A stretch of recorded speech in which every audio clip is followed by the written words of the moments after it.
Hi, welcome to this FB Live. We are at the PayU office in Bengaluru and are about to dive deep into second innings, which is PayU's Returnship for second career women. You might have already heard of it from Priya, and of course we had Neha following it up with the importance of returnship programs. I'm Kajal Ahuja from JobsForHer, moderator for this panel, and sitting here with me are three women of power. Priya Cherian, Global Head HR for the PayU Credit Business. Shivi Agarwal, currently leading talent acquisition for PayU Payments India. And Neha Bagaria, the founder and CEO of JobsForHer. So that you know them a little better, here's a little introduction.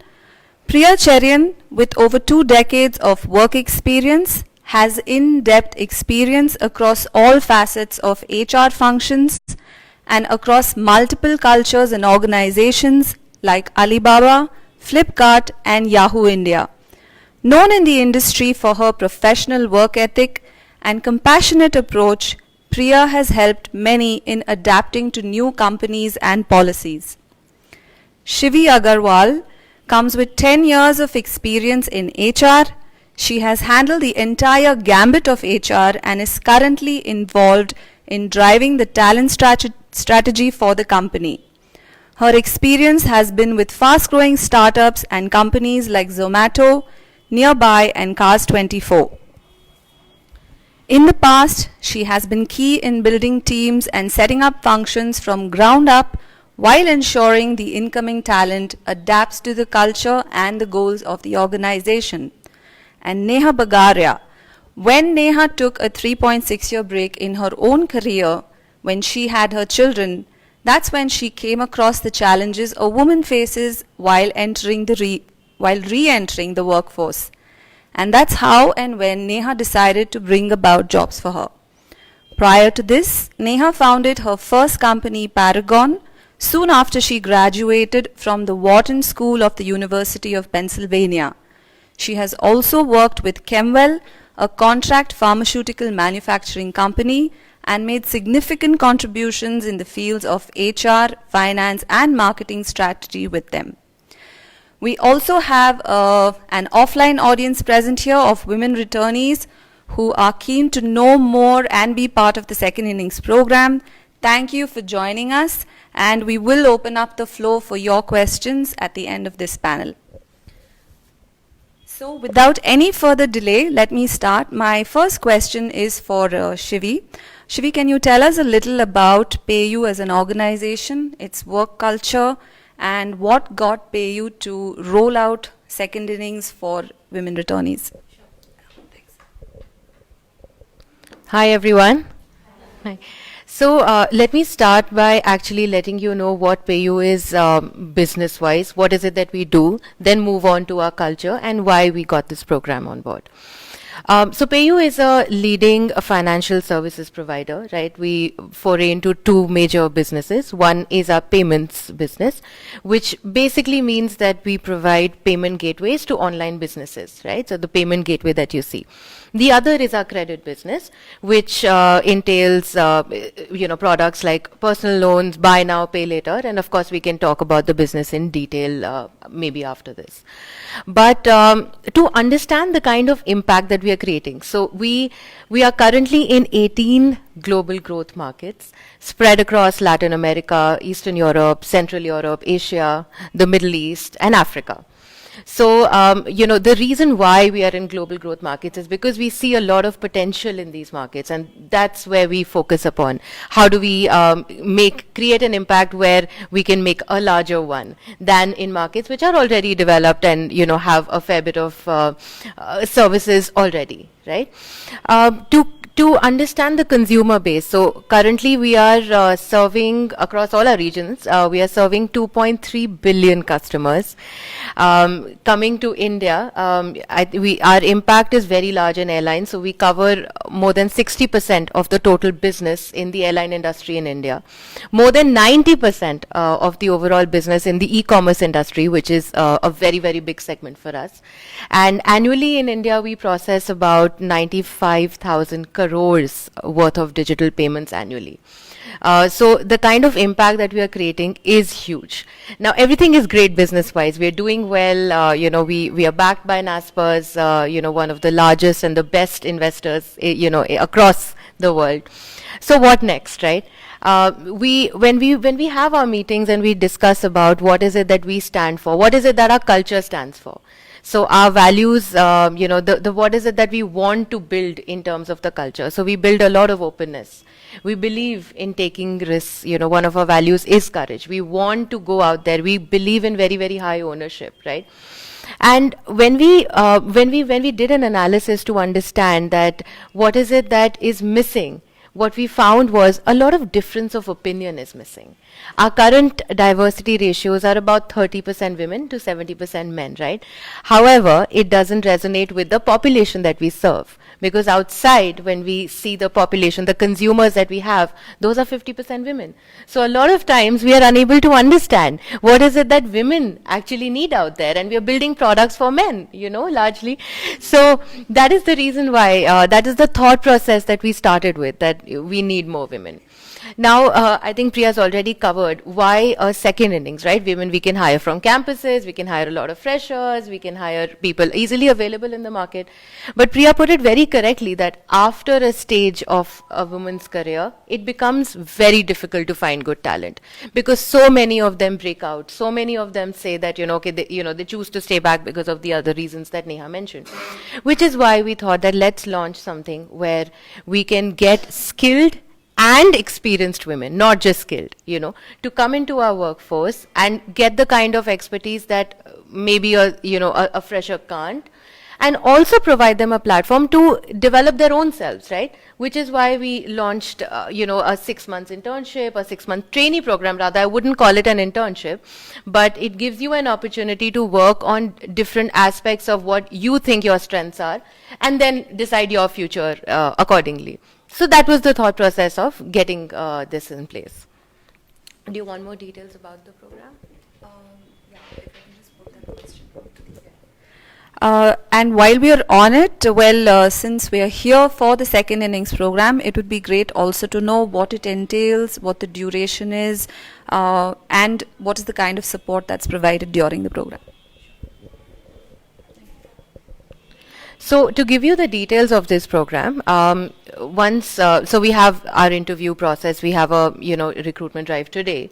So of course, once you clear these interviews, you get through a 6 months trainee program, where it is a paid 6 months trainee program. Let me put it out there, you are also assigned a buddy, which for a month to help you understand the job requirements, to help you skill basically into what you need to deliver on. Post those 6 months, of course, basis performance, we can evaluate performance and move you to a full-time role. Not that the traineeship is not a full-time role. Just to be very clear, it is also a full-time role, but for a larger, sort of duration with PayU, we can move you to move you out of the probation, the first 6 months of probation.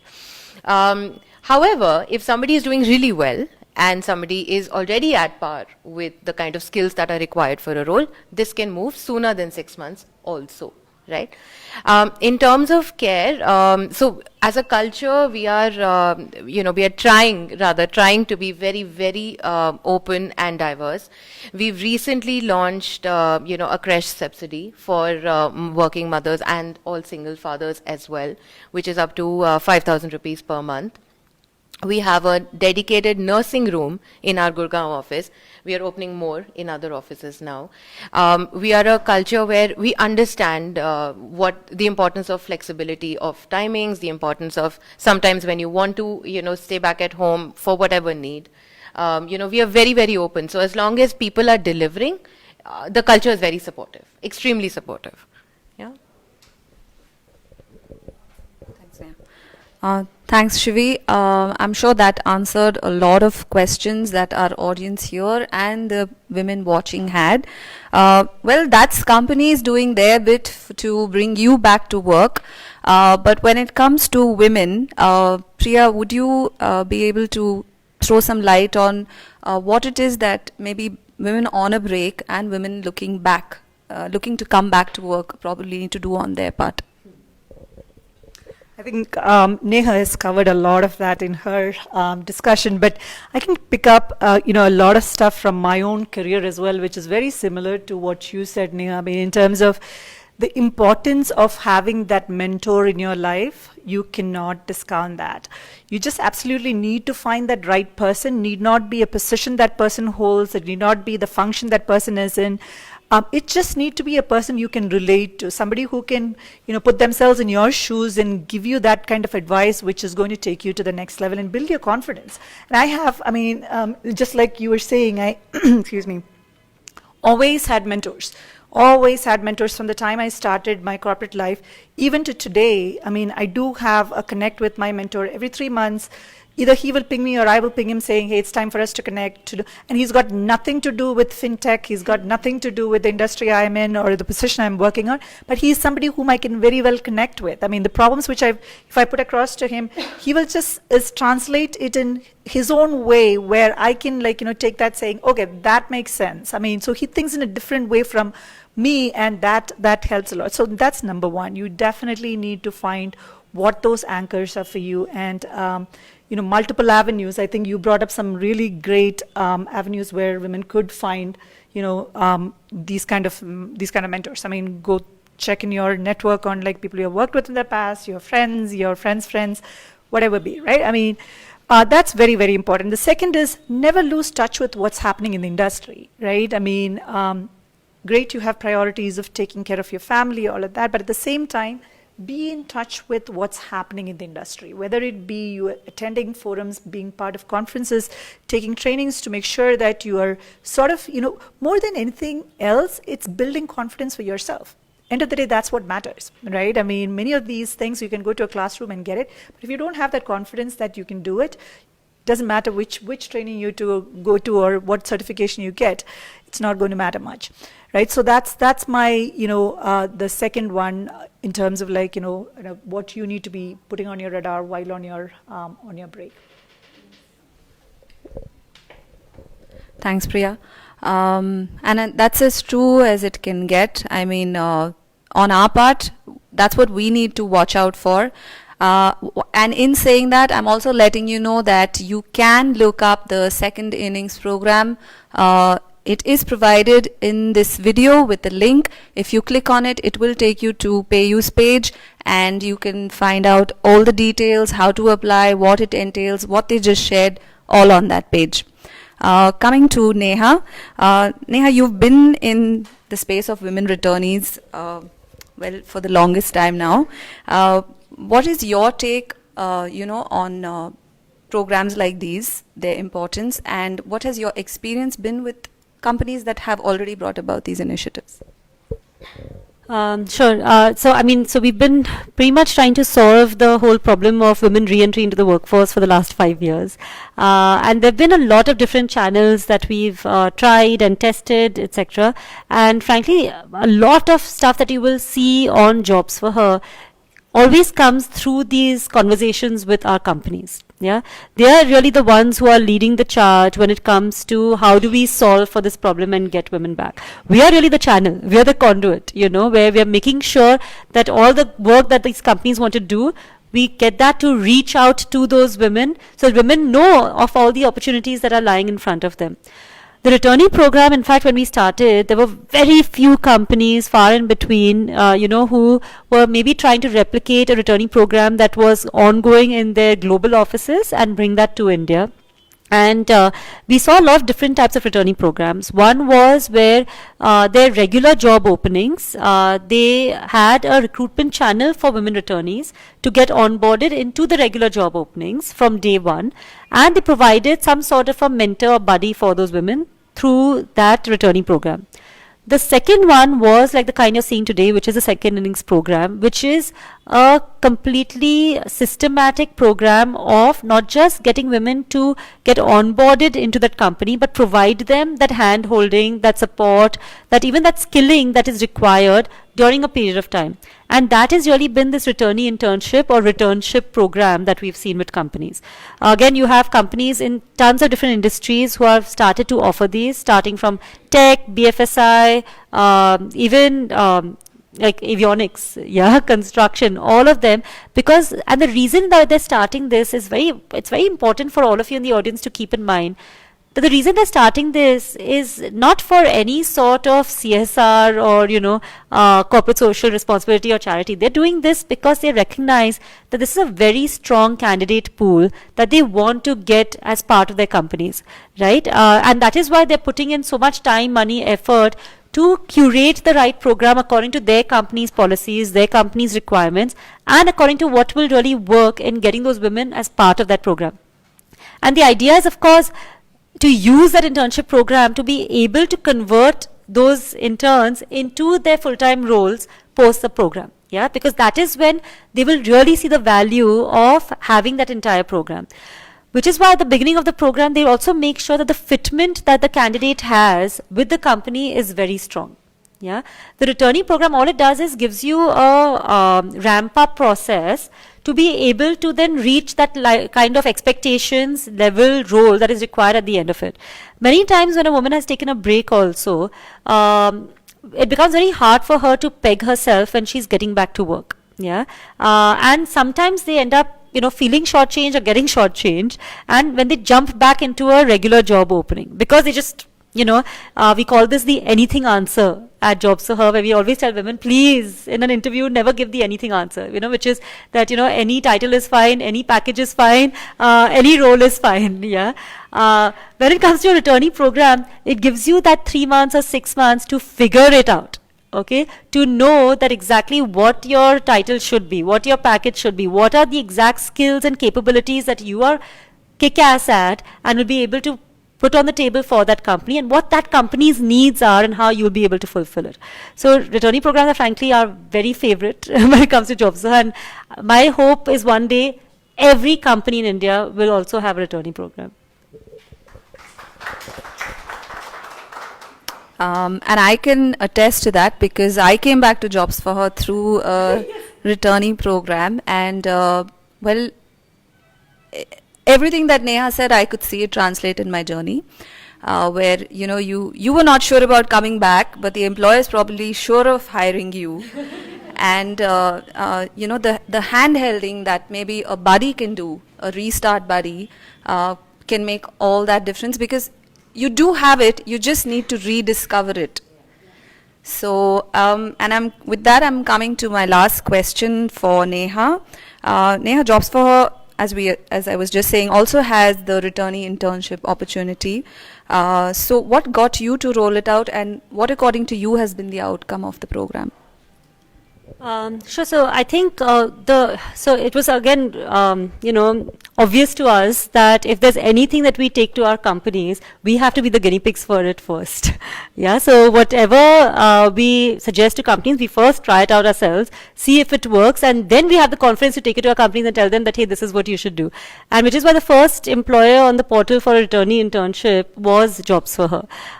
In fact, amongst the 5 women that I mentioned who were part of my starting team, one of them was Shonali, who came in as a returnee intern. So Shonali had a very mixed bag of experiences, I can call it, in the past, where she had done from bartending to sales to marketing, all sorts of things. And when I had that chat with her, all she told me was that she just wants to get back to work. She had been on a break for 3-4 years. And then I asked her, okay, so what have you studied? And she said creative writing and feminism from the Knox College in the US. So I was like, would you want to try your hand at writing then? She started as a returnee intern for writing as part-time. Then she came on board as a regular part-time. Then she became full-time. Then she ended up heading my content team at JobsForHer, building a team of about 15 writers and designers working under her. And today now she has launched a brand new initiative called Her Key, which is a members-only club for women leaders. And that has been that 5-year journey that I've seen of Shonali starting off. And because it was a returnee internship, I could also take the chance. right? She herself wasn't sure that, whether she'll be able to crack this, whether she's going to be able to write again, because she hadn't done that for so many years. And I was just like, sure, let's give it a try. If it was for, a regular position and I was interviewing, say, 20 candidates and I had to select only one, I would have been a little uncertain too.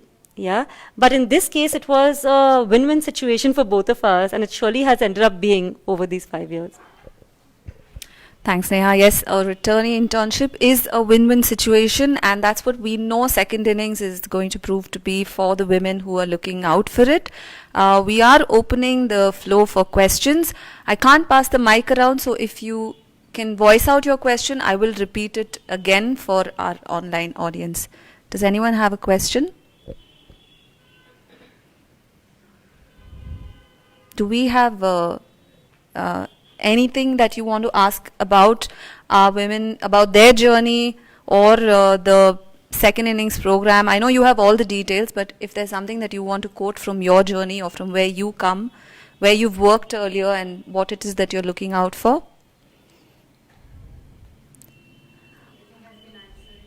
Everything has been answered. All right. Okay. Yes. Here we have different women from different, each one will be having different number of years of experience. How the evaluation is going to happen? Because people from 2 years, they are going to attend, and 5 years and 10 years. So how the evaluation is going to happen? I will repeat that. So, I'm sorry, I don't know your name. Satyapriya has a question for us, and she says that on what basis is the evaluation for the program going to be? Because you have women applying with 2 years of experience onwards. So on what basis will you be selecting them? I guess the beauty of it is that we need candidates at all levels. Right? So yeah, I mean, to answer your question, we tailor the questions and the evaluation process to the kind of experience that you bring to the table. So the positions which we have kept open right now for this second innings program, we've not categorized it into any particular experience level per se, right? Obviously, we would want some amount of experience that you bring to the table. It cannot be a fresher, so that's why it's called a second innings, right? But it doesn't mean that you have to be like 2 years or a 10 years or a 15 years. So that bracket is widely open. So if you come with 10 years of experience, obviously our evaluation is going to be for a position which requires a 10 years kind of a talent, right? If you come with, let's say, 4 years of experience, obviously we tailor it accordingly. So that's how the system works.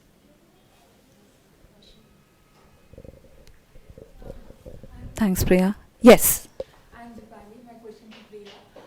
I would like to know, from the company perspective and like the previous second inning programs, do you have some inhibitions hiring second, restart women? Meaning from company perspective, like what all we need to improve or this thing. So have you seen some few examples? Like where we lack or something and what we can improve, and inhibitions from company perspective in hiring these sort of women. Dipali?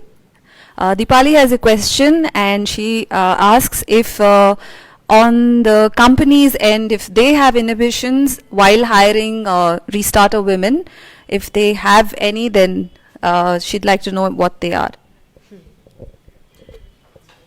Right, I would be kidding ourselves if I say all of us are ready to, culturally ready to bring in this population and, we are all going to be just fine and dandy. No, that's not the case. But what gives me confidence is this diversity program is something which is driven at the topmost level from NASPERS down, which is our parent company, right? So the conviction that we need to bring in a diverse pool of talent into our organizations, there is that conviction at every level of the organization. So that's number one, which is required for any company to be successful in driving a program like this. What that means is automatically builds a culture within the leadership team down the chain on how do we adapt to people who think differently and look different, right? So whether it be a women employee coming in, or it could be an age, diversity, right? It need not be just gender diversity. So we need to make sure that, that kind of culture percolates in the organization, and that's what we've been trying through these different programs. And second innings, have we seen inhibitions from the managers? Actually not, because they are very well oriented to the fact that diversity is a top priority for the company overall. Secondly, they understand the fact that the women actually brings in a separate set of skills and perspective that their teams currently does not have, and each of them are here to win, and they need to know that they know that their teams are not complete without having that kind of diversity in their own teams. Having said that, again, I would reiterate the fact that it is important for you to anchor on to that mentor, which we would assign for you as a buddy, right? Who you can talk to. I mean, all of us are here as a support system for you when you come into the organization, but that buddy, he or she is probably going to be your, first level of confidant who you can go and say, hey, I really don't know how to navigate this situation. Can you help me, right? So if you ever see those kind of situations, I'm sure you will, right? How much ever we try to prep the managers to be, open, you will see those situations. And these are your network, the safety net that we've actually created in the organization for you to be successful. Anything else you want to add to that, Shivi? No. Actually, just want to say to that. Actually, want to say to that it's a really good question, and I love that Priya answered it so candidly, because bias really runs everywhere. Yeah. Frankly, we all have our own biases, which are based on our own upbringing, our own exposure, our own situations, the people around us. And most of these biases are usually unconscious. So that makes it even trickier, because it's not like anybody has any bad intentions or they really purposely want to make you look down, feel down. But it's because they have been in a particular situation in the past earlier, they feel like that's the only way for moving forward. And it's great to hear that companies are putting in so much effort to remove those biases. And I think it's important that when we face those biases, we realize that it's a bias and try to correct it with kindness. Thanks, Neha. Absolutely. I mean, you have companies who are customizing roles to be able to fit experience, years of experience, which is amazing to hear. So what I would like to end this with, if nobody else has any questions, is that do look out for the second innings program. It is available in the link provided with this video. It will lead you to their page, tell you all about PayU as a company, their work culture, the program, and everything that you need to do to apply to it. I do want to thank our panelists for being here today, Shivi, Priya, and Neha, who have probably left no stone unturned in making sure that you get where you our potential of getting to. We did have a bit of a technical difficulty when we began. There was no sound. We're aware of it. So we will have Priya doing a reintroduction in a while. Do stay tuned for that. And thank you for joining us today.